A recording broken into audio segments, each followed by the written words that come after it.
कल यानी 6 तारीख को बिहार में पहले चरण के चुनाव का वोटिंग है। उससे पहले जनता ने मन बना लिया है, तय कर लिया है कि किसे वोटिंग करनी है, किसे जिताना है और किसे हराना है। उससे पहले मैं आप सबसे एक निवेदन करता हूं कि आप सब इन चीजों का जरूर ध्यान रखिएगा वोट गिराने से पहले, बटन दबाने से पहले, कि पिछले 15 साल और 30 साल में जो सरकारें बीती है उन्होंने आपके लिए क्या किया है, आपके गांव के लिए क्या किया है, आपके लिए क्या किया है, आपके बच्चों के लिए क्या किया है।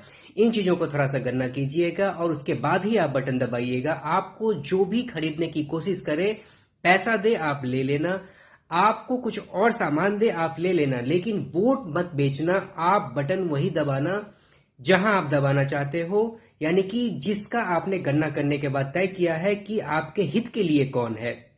आप हो सकता है कि बिहार में कोई ऐसी सरकार ना देखे हो जिन्होंने आपके हित के लिए काम किया हो, लेकिन हो सकता है कोई ऐसे चुनाव लड़ रहे हो व्यक्ति या ऐसी पार्टी कोई चुनाव लड़ रही हो जो हो सकता है किसी न किसी राज्य में उनकी सरकार हो और वहां पे उन्होंने अच्छा काम किया हो। जैसे अरविंद केजरीवाल जी आपके क्षेत्र में चुनाव लड़ रहे हैं। अरविंद केजरीवाल जी 243 सीटों पे चुनाव लड़ रहे हैं। तो मैं आपसे निवेदन करूंगा कि अरविंद केजरीवाल जी के कामों का भी गणना कीजिएगा। अभी बिहार में अरविंद केजरीवाल जी का सरकार नहीं था तो आपने उनके काम को नहीं देखा है, लेकिन जो बिहारी लोग हमारे दिल्ली और पंजाब में रहते हैं, आप उनसे पूछिए कि अरविंद केजरीवाल जी उनके कितने हितकारी हैं।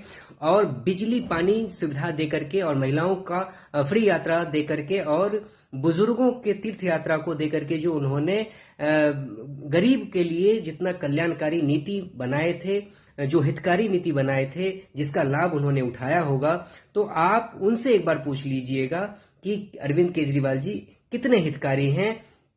तो 10 साल के अरविंद केजरीवाल जी के दिल्ली की सरकार की गणना कीजिएगा, अभी पंजाब में सरकार है उसकी भी गणना कीजिएगा आप, और पिछले 30 साल से 35 साल से नीतीश कुमार और लालू प्रसाद यादव की जो सरकार बीती है उसकी आप गणना कीजिएगा। अरविंद केजरीवाल के 10 साल की और पिछले 30-35 साल में इन दोनों की सरकार की, नीतीश कुमार और लालू प्रसाद यादव जी की, दोनों में आप तुलना करिएगा। उसके बाद आप तय करिएगा कि किसको वोटिंग करनी है, किसे आपको जिताना है और कौन आपके हित का है।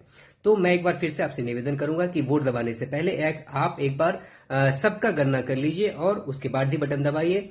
आप विश्वास मानिए कि आपको किसी भी नेता के लिए टकटकी नहीं लगानी पड़ेगी कि आपके परिवार के लिए, आपके बच्चों के लिए, आपके भविष्य के लिए कोई ला करके कुछ देगा अगर आपने अपना सरकार चुना तो। जय हिंद।